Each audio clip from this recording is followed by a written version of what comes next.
Hold on tight, fight fans, because the MMA universe is shaking with drama, unexpected alliances, and jaw-dropping predictions. And honey, it all starts with one chilling what if. Something so bold that even Luke Thomas couldn't stay quiet. Picture this: Islam Makhachev flopping in his welterweight debut against Jack Della Maddalena, while Ilia Topuria gets stopped, yes, stopped, by Charles Oliveira. Gasp. Luke Thomas called it an absolute disaster, and trust me, he's not being dramatic. The UFC is already walking on thin ice when it comes to star power. I mean, Alex Pereira just took an L, and Conor McGregor, he's too busy partying with powders to be taken seriously anymore. Like, come back when you're done wiping your nose, Conor.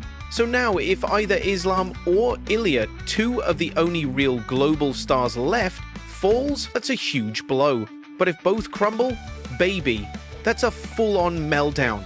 These guys are not just elite in their weight classes, they represent huge international markets, loyal fans, and fresh UFC blood. Losing both, even temporarily, that's exposing the UFC's crisis-level drought of megastars. Loses to Charles and Islam loses to JDM. What does the UFC do next with both? Boy, wouldn't that be a fucking mess, huh? Islam might go back down, or they might just give him, you know, one more, like, #1 contender to get back up there. Ilia going up there and losing, to me, is a little bit worse because Islam is closer to the end of his run, much more so than Ilia probably is. So for Ilia to go up and then just have that, like, blow up in his face, that would be a mess too, because you're now trying to build a global superstar, right? Which is what he can do, I mean, or get meaningfully closer doing if he ends up getting a second UFC title. You get much closer to that. If that comes undone, I don't know. They might book an immediate rematch. They might encourage him to go back to 45. I don't know. If both Islam loses and Ilia loses and Jones Aspinall never happens, I mean, you're talking about an all-time disaster of a year. Now hold that thought, because Michael Bisping just stirred the pot even more with his hot take on Khamzat Chimaev vs Dricus du Plessis, and when Bisping speaks, y'all better listen up. So was Bisping saying that Khamzat's move to middleweight isn't just a career choice, it's a health necessity? Yup, you heard that right. The vicious weight cuts to 170? Not sustainable. That man looked like a walking corpse every time he stepped on the scale at 185. Khamzat's gonna breathe better, move better, and possibly even fight longer. Because let's face it, past the third round, Khamzat's gas tank is still a giant question mark. And let's not forget, this guy nearly retired after dealing with long-term COVID complications. Health scares, botched weight cuts, emotional breakdowns. Khamzat's been through it. So now, with a 5-round war looming against du Plessis, we've got questions, big ones. Because while Khamzat might dominate early, as he always does, the real tea is about those championship rounds. And you know who lives for those rounds?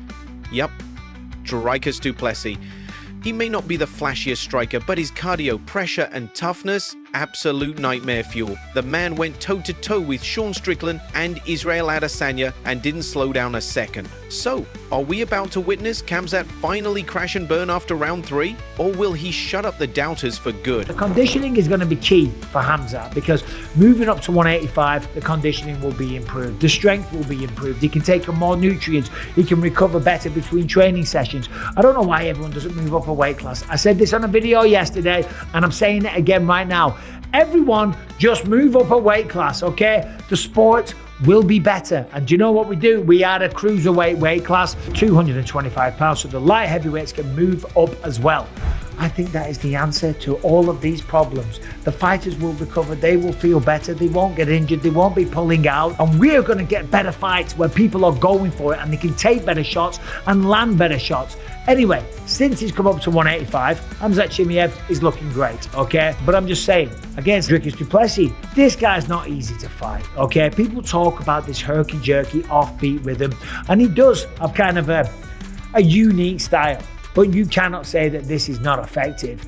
But now, let's talk about the MMA Alliance nobody saw coming. Alex Pereira is headed to Thailand. Why? To train with none other than Jon frickin' Jones. Yes, you heard that right. While Jon is out there in Thailand filming some bizarre Russian reality show with Nate Diaz and even Hezbollah, he's also lacing up the gloves again. And Pereira is joining him. What? According to Bloody Elbow, this sudden partnership goes all the way back to UFC 306, when Pereira and Jones had a brief but mutually respectful encounter. They even teased training together, despite possibly fighting each other one day. Talk about enemies turned gym buddies. Well, now, that teaser is turning into reality. Jones, the heavyweight king, is teaming up with Pereira, just as Alex prepares for his much-anticipated rematch with Antalayev. Yes, that same Russian opponent who claimed he was offered the fight earlier this year, only for Alex to say no thanks. But now, Pereira's switching up his camp, flying to Thailand and bringing a whole new energy. This light heavyweight division is getting spicy. Meanwhile, Jon Jones is not done airing his grievances with the UFC. Despite Dana White's promises that Jones will fight in 2025, the heavyweight title unification bout with Tom Aspinall remains